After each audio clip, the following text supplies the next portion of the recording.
Albert Einstein's general relativity laws allow for the existence of wormholes. In 1930, Einstein and his colleague Nathan Rosen calculated the mathematics of one of these intergalactic pipelines. It became known as the Einstein-Rosen bridge. A wormhole is a solution of Einstein's equations for general relativity, telling us how gravity works. They're hypothetical, and what they do is they connect different parts of space and time. The Einstein-Rosen mathematical wormhole arose from studying black holes. A black hole is a region in space of extremely strong gravity. The gravity is so strong that there is no way for objects that get too near to break away from its gravitational pull. Nothing can escape a close encounter with a black hole, not even light. This inverted fountain serves as a visual analogy to what's going on around a black hole. At the bottom is the area inside the event horizon. And the water falling into it is analogous to gas that might fall into a black hole. Imagine yourself being a fish swimming around this region. Once you get down inside this central portion, you're past the point of no return. But Einstein never intended his wormhole as a tool for space travel. His wormhole is theoretically created at some moment of time. It opens up briefly, then pinches off. Anything that tries to pass through it will get crushed when it squeezes apart. The typical wormhole that you write down in your equations and study is unstable. It'll vanish in an incredibly short time. So what you need is some means of holding it open. Scientists began to investigate whether there might be a type of wormhole different from Einstein's that is traversable. But traversable wormholes needed something to prevent them from pinching off. You want to stabilize the wormhole. You don't want the wormhole to collapse. Keep the wormhole open. That requires something new called negative matter or exotic matter. We've never seen negative matter before. It would have anti-gravitational properties. But one day, if we ever find negative matter, perhaps that's the key to stabilize the wormhole. The idea of a traversable wormhole captivated science fiction enthusiasts. It also reinvigorated the serious study of wormholes within the science community.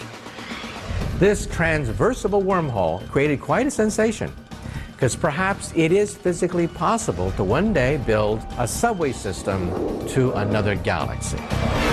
Scientific ideas considered far-fetched today could one day become as acceptable as the fact that the Earth is round.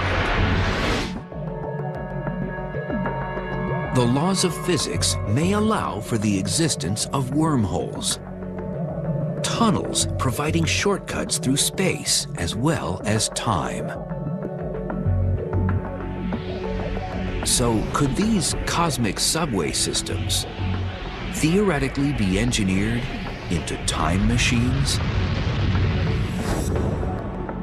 Einstein's general relativity laws reveal that time travel into the future is possible. They show that time is perceived differently depending on where one is in the universe and how one moves. Objects moving at close to the speed of light age slower than static objects. And objects near a gravitating body age more slowly than objects farther away. Clocks run at different rates in different gravitational fields. The stronger the gravitational field, the more slowly time passes relative to someone out in space where there's no gravitational field. On Earth here, on the surface, our clocks run slightly more slowly than clocks high up in the sky.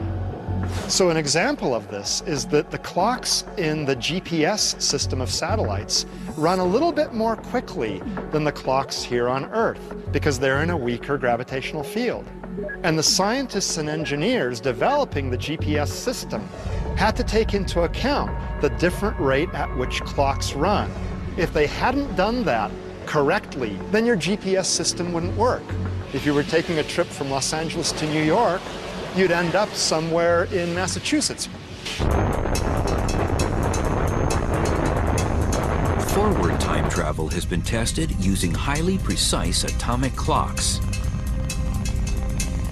Scientists have placed one clock on the ground and another in a rocket flying high above the Earth. The two were compared using radio signals between rocket and ground.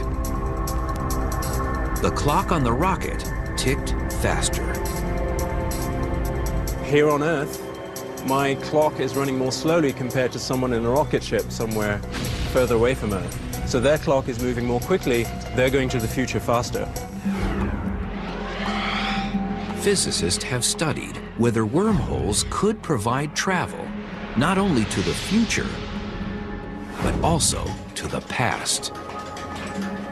If there was a wormhole with one mouth near Earth and the other in the center of our galaxy, the rate of flow of time will be different at the one mouth than at the other when compared through the external universe. But when looking directly through the wormhole, the rate of flow of time appears to be the same. This difference in their relative ticking rates, as viewed externally versus viewed through the wormhole, would convert the wormhole into a time machine.